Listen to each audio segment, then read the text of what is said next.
This is task 2A part 2.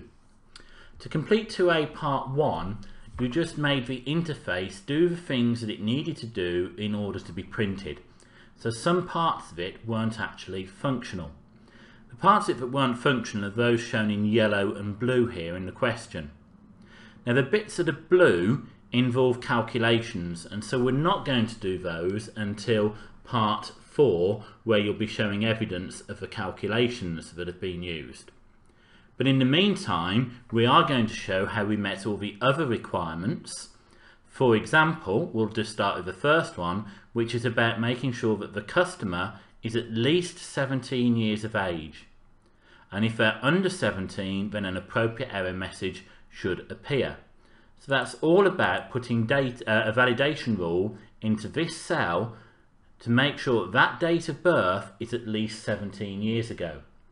Now unfortunately we can't use a straightforward date add function because that is part of VBA coding in Excel. Although it exists in Access, it doesn't exist within the Excel spreadsheet.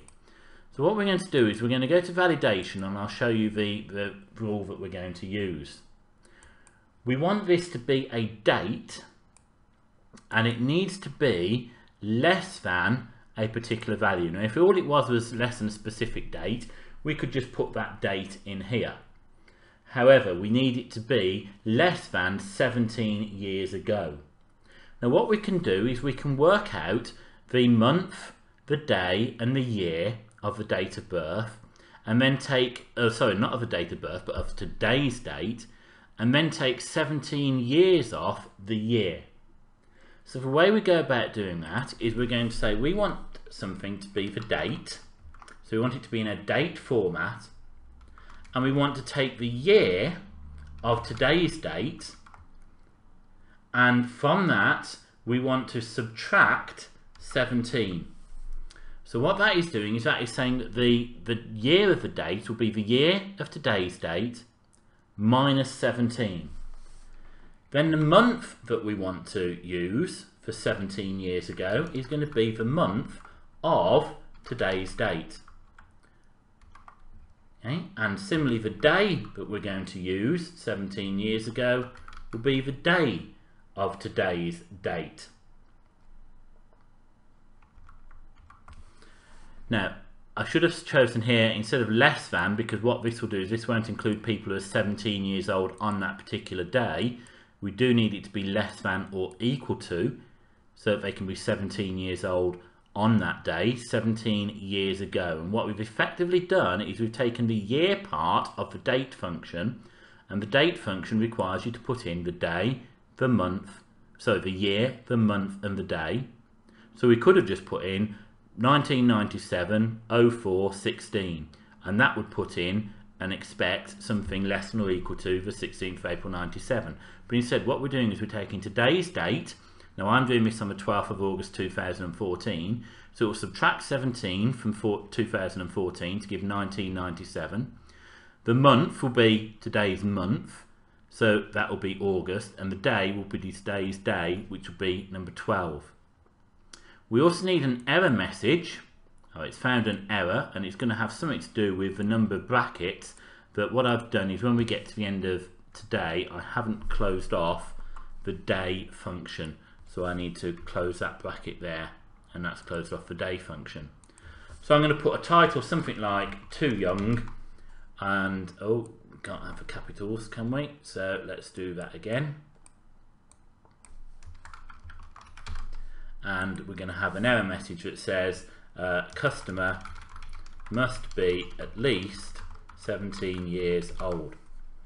Now we need to test this, so we'll start off by putting a straightforward date in, 16th of April 87. We know that's plenty of time away. We'll put something in 16th or 15th of April 2000. That should come up with the error message. But of course I haven't even put the date in right there, so 15th of 2000, there we go. It's come up with the error message, that's good. Now what we need to do is we need to look at days around the 12th of August 1997. That should be accepted. But if they were born on the 13th of August, that's 17 years ago tomorrow, it comes up with the error message. So that's absolutely brilliant. We can see that that's working. So that's that validation rule done. Now the next bit is we've got this. Only customers with full or provisional driving licenses are eligible for a car hire. And which says here that eligible customers should see a message that says you are eligible for a car hire purchase, and those who aren't eligible will see a message that says you are not eligible. Now it's debatable whether this should go in the formulas and functions part or not. So we can put it in here. It doesn't matter, because wherever you put the evidence, your teacher and the moderator should find that evidence and should give you the appropriate marks for it. So what we're going to do is we're going to replace this with an if statement. So I'm going to say equals if, and what are we looking for? We're looking for the driving license type to be free, to say that we're not eligible. And if it's not free, in other words, if it's 2 or 1, we'll say you are eligible. So we'll say if DL type equals free, then display you are not eligible for car hire purchase. Otherwise, display you are eligible for a car hire purchase. I'll close the brackets. Now you can do this using the function option. Okay, so we can now see there's our logical test. DL type is free. If it is true, that's what it's going to display, and if it's false, that's what it's going to display. So we'll click on OK and see if it works. So we'll change this now to provisional, and it's changed. Full, still eligible. None, not eligible. Great. We should now see that our eligible customers will see their APR surrounded by a green border instead of a red border. Now this is a bit confusing, because when you click on it, you get this green surround. What we're talking about is that it will happen whether we clicked on it or not. So we're going to use some conditional formatting to say that if that is none, we'll leave it as red, but if it's not none, we're going to change it to green. So our red is by default, so it's always going to be red unless it's provisional or full. So we go to home and select conditional formatting, and we're going to create a new rule, and we're just going to choose the one that says use a formula to determine which cells to format. So what we need to do is we now need to look for something that says when is this not none, so that we can say we want a green border. Well, it's not none when it's either 2 or 1, full or provisional, which is 2 or 1. So we start with equals and we say DL type is less than 3. That means it will be either 2 or 1, that's provisional or full.